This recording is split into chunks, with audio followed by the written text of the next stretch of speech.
सृष्टि पर एक अंधकारमय समय छाया हुआ था। पृथ्वी, जो कभी हरी भरी और सुखमय थी, अब अधर्म के बोझ तले कराह रही थी। राक्षसों और दुष्टों ने चारों ओर आतंक मचा रखा था। निर्दोष लोग भय के साए में जी रहे थे और धर्म का प्रकाश मंद पड़ गया था। पृथ्वी देवी, जो इस सृष्टि के आधार थीं, इस असहनीय पीड़ा से व्याकुल हो उठीं। अंततः वह अपने दुख को लेकर सृष्टिकर्ता ब्रह्मा जी के समक्ष उपस्थित हुईं। ब्रह्मा जी के स्वर्णिम लोक में, जो तारों से भरे आकाश में कमल के समान तैर रहा था, पृथ्वी देवी प्रकट हुईं। उनकी देह हरे भरे वस्त्रों से सुसज्जित थी, पर उनके नेत्रों में आंसुओं की धारा थी। उन्होंने हाथ जोड़कर करुण स्वर में कहा, हे सृष्टिकर्ता, हे ब्रह्मादेव, मैं अधर्म के इस भारी बोझ को अब और नहीं सह सकती। राक्षसों ने मेरे हृदय को तहस नहस कर दिया है।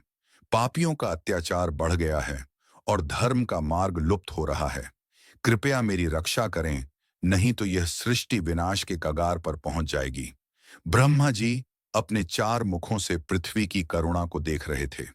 उनकी भ्रुकुटी पर चिंता की गहरी रेखाएं उभर आईं। वे अपने कमल आसन से उठे और गंभीर स्वर में बोले, हे धरित्री, तुम्हारा दुख मेरे हृदय को व्यथित कर रहा है।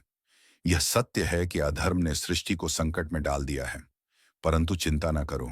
इस संकट का समाधान केवल एक ही है।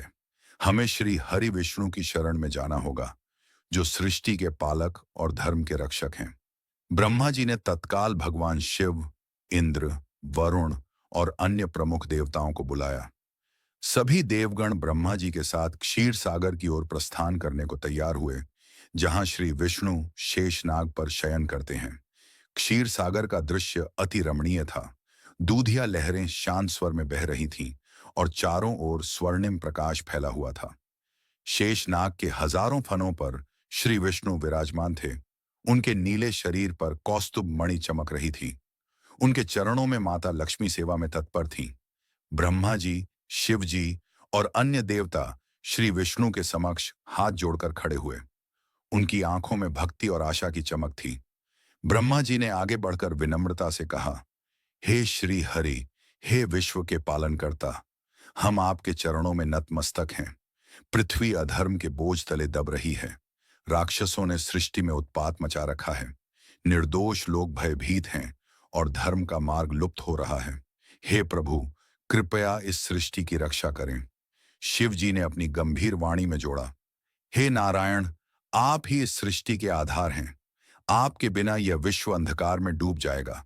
कृपया अवतार लेकर अधर्म का अंत करें। पृथ्वी देवी, जो अब तक चुप थीं, ने सिर झुकाकर कहा, हे विष्णु, मेरी पुकार सुने।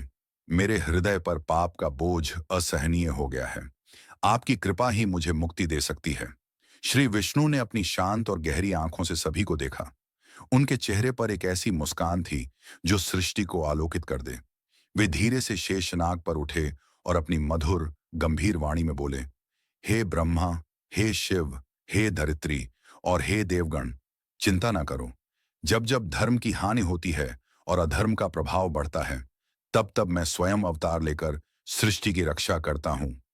अब मैं श्री कृष्ण के रूप में धरती पर अवतार लूंगा। मैं राक्षसों का संहार करूंगा और धर्म की पुनर्स्थापना करूंगा। उनके शब्दों के साथ ही क्षीर सागर में एक स्वर्णिम प्रकाश की लहर उठी, जो चारों दिशाओं में फैल गई। पृथ्वी देवी के चेहरे पर शांति लौट आई और उनके नेत्रों में आंसुओं की जगह आशा की चमक थी। सभी देवगणों ने एक स्वर में जय घोष किया, जय श्री हरि, जय श्री कृष्ण। श्री विष्णु के वचन ने सृष्टि में एक नई आशा का संचार किया। पृथ्वी देवी अब जान पड़ी कि उनका बोझ शीघ्र ही हल्का होगा। ब्रह्मा जी, शिव जी और अन्य देवता अपने अपने लोक लौट गए, यह विश्वास लेकर कि श्री कृष्ण का अवतार सृष्टि को अधर्म के अंधकार से मुक्ति दिलाएगा। इस प्रकार श्री हरि विष्णु ने अपने अवतार की घोषणा की और सृष्टि एक नए युग की ओर अग्रसर हुई। अगर आप श्री कृष्ण की पूरी कथा को महसूस करना चाहते हैं, तो चैनल को सब्सक्राइब कीजिए और बेल आइकन जरूर दबाइए। नीचे कमेंट में बताएं